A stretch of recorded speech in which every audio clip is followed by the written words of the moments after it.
Well, he had discussions with the legal team yesterday, and all of us were shocked when we came to court, and the Honorable Attorney General of the Federation previous, Kanu'S, announced to the court that himself and the legal team, especially those of the Inner Temple, are withdrawing. And the judge also was shocked and asked Nnamdi Kanu about it, and he concurred that for now that he would take charge of his defense. Doesn't mean that if tomorrow an opportunity arises that lawyers will not also be part of it. So, but for today, probably tomorrow, he would take charge of his defense. So that's what happened in court. And were you surprised? I was pleasantly surprised. Pleasantly or shocked? Well, surprised and shocked at the same time. In terms that none of us knew about it. I came to court, just like I've always done, attend the court hearings and all the stuff, and I sat there listening. I kept making the contributions. It's just between Nnamdi Kanu, the prosecution team and the defense team, and the judge. So as of today, the lawyers have virtually stood down. Whether they have given Nnamdi Kanu his case files, I do not know.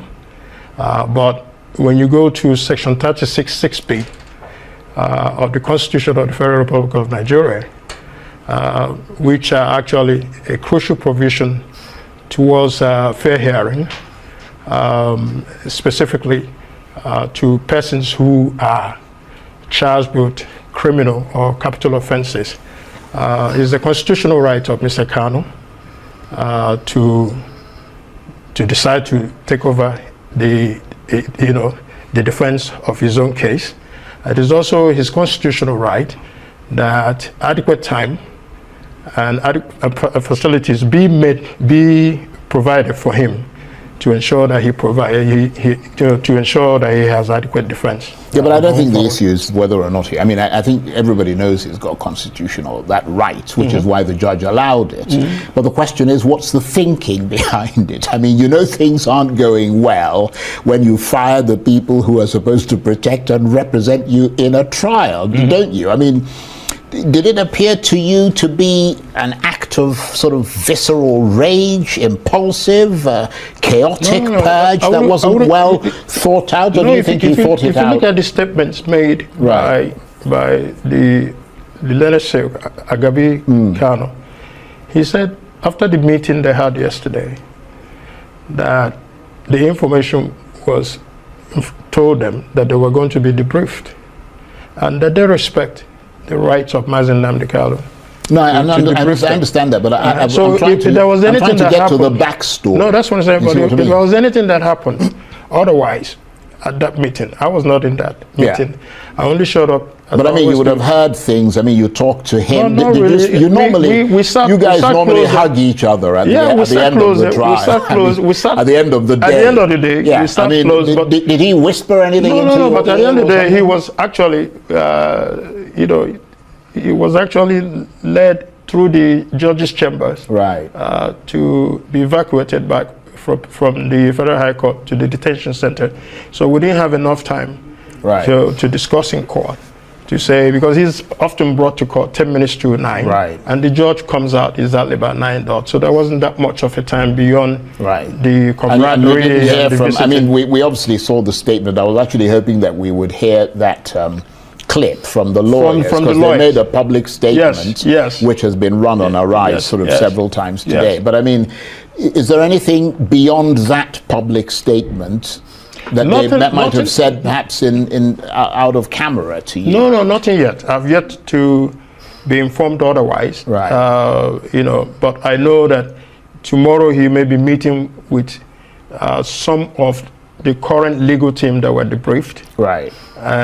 May be possible some additional members of the legal team to go forward, at least to have some people who will surround him and be giving him legal advice where necessary, and the authorities that he will need to proceed with the defense of his case. Right. But what we are saying, crucially, Charles, is that Section 36(6)(b) is essential that it appears that the government is rushing his defense by giving him 5 days. He's already made known to the court, and the court has given summons to 23 witnesses. He will need to spend time to discuss with those witnesses, and where those witnesses are not compliant, to ensure that the court compels them to, through subpoena, to come and testify in court as to their knowledge of events from the time he was arrested to the time he was extraordinarily renditioned, and from the time the trials also began 5-6 years ago. So if you're going to rush, the prosecution has had more than 10 years to prepare for this matter. They have arraigned him on several charges, withdrew several charges, and rearraigned him. They've had adequate time to present their case, and they have rested their case. The defense also requires adequate time to be able to present their case. You cannot say in a capital offense, a criminal trial that has so many significance, not just for jurisprudence, but the social and security dynamics in Nigeria, that Nnamdi Kanu'S is expected that is within 5 days to be able to put a defense. If you're going to railroad him, just like the court in their determination, court says he does not verily believe that access to lawyers at the DSS facilities may be videoed, may be eavesdropped. So he agreed for 3 hours. That was yesterday's meeting, for himself and his lawyers to meet at the judges at the court 7 specifically. But if you go to court 7, there are video cameras, opportunities to also eavesdrop. I'm not saying that his lordship was in his chamber, but what if he was in chamber? Who else was in chamber with him to eavesdrop on the discussions between Mazen Nnamdi Kanu and his lawyers? Well, they would argue that it's getting all rather paranoid now. No, it's not. No, if you agreed that because of electronic cameras and audio equipment and all the stuff in DSS would not be adequate for him to have concrete discussions with his lawyers in the defense of his case, and you're moving him from DSS to his court. But the court itself is also... Yeah, but I mean, obviously the judge has more confidence in the court than the DSS facility. Well, it's not... So that's... No, he moved the matter from the DSS facility to the court. Yeah, that's what I'm saying. Hoping that the court will be an adequate place. Yeah, that's what I'm saying. Same court, he obviously has more confidence absolutely, in the but then the same court has the same issues as it would be at the DSS. The court is also wired electronically. Yeah, but maybe the judge, because he's a judge in that court, I mean, I'm just speculating, has more control and more access to that kind of material. So what if the judge was eavesdropping on his conversations with his lawyers? Would that not also affect the way and manner, the perception that he sees with the case? That's purely and would also lead to bias? I won't say I'm doing fine, because I can't be fine in a system that impunity has been entrenched as an institution on its own, where an IGP who charged minors for treason because they were asking for good governance, killed peaceful protesters, had the shameless temerity to ask Amnesty International to stop lying about what they did, and National Human Rights Commission reported. And such IG today believes that he has been insulted because she will record him illegal IGP. But you can all see, I think Nigerians can all see that he's advertising publicly his illegality and illegitimacy. But the important thing is not even just the IGP, it's the system. We cannot continue in such a system and hope that our future holds the dream of Nigeria we have in our minds. Impunity reigns, there will be no progress. And that is why it is very important for all Nigerians to realize this point: there is no sitting on the fence. It's not allowed. We must all rise up and hold these leaders accountable and responsible at all times. Revolution now.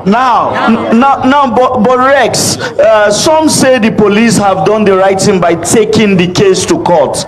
Why are you against this move by the police? Is there any right thing that the police has done from the inception of the APC in this country? Not even today. The police at itself was set up as a constabulary for the royal business of England. And since then till now, they have just been about guiding the bourgeoisie, the elite class. It has never been about policing Nigerians. What of Okoya's son that was spraying money? Has he been charged to court? The videos flying everywhere with the policemen scaling fences with masks, have they been investigated?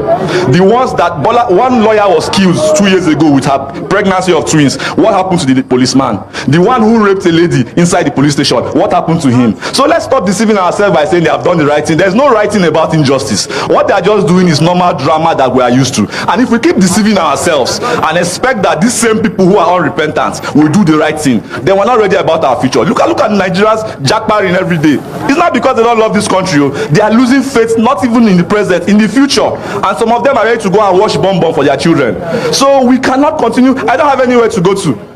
I don't even have the money to start facilitating Jackpa. So if I'm here in this country, it's my country. I should feel free. I should have human dignity in my country. How can you imagine children being shot at with life ammunition for asking that we want good governance? Charged to court for treason. Such a country should tell you that even your own News Central, this is News Central, your journalists were attacked in Lagos on air.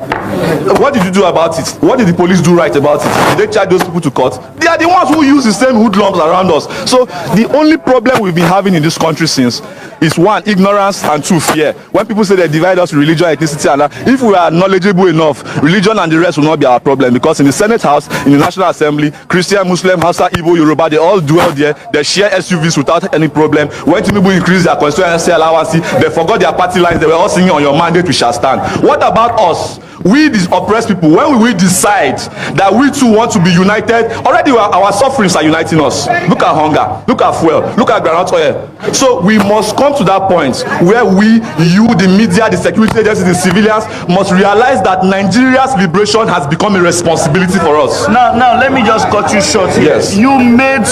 Let me cut you short here. You made some demands. Can we get one or two of those demands? We want, first of all, we must stop rewarding impunity. IGP Egbetoku should resign or be fired.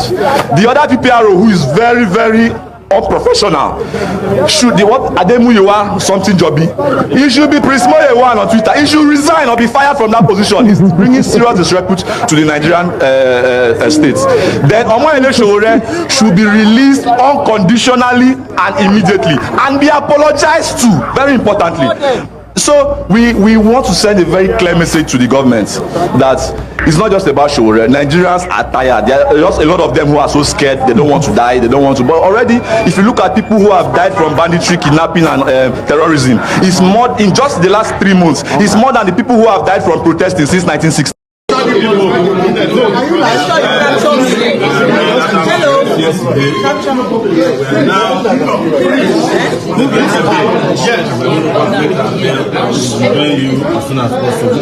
tried everything they can to break us, but they can't break us. They cannot break us. We are unbreakable. We are unbreakable. Justice. We are unstoppable. And majority of separate. Power.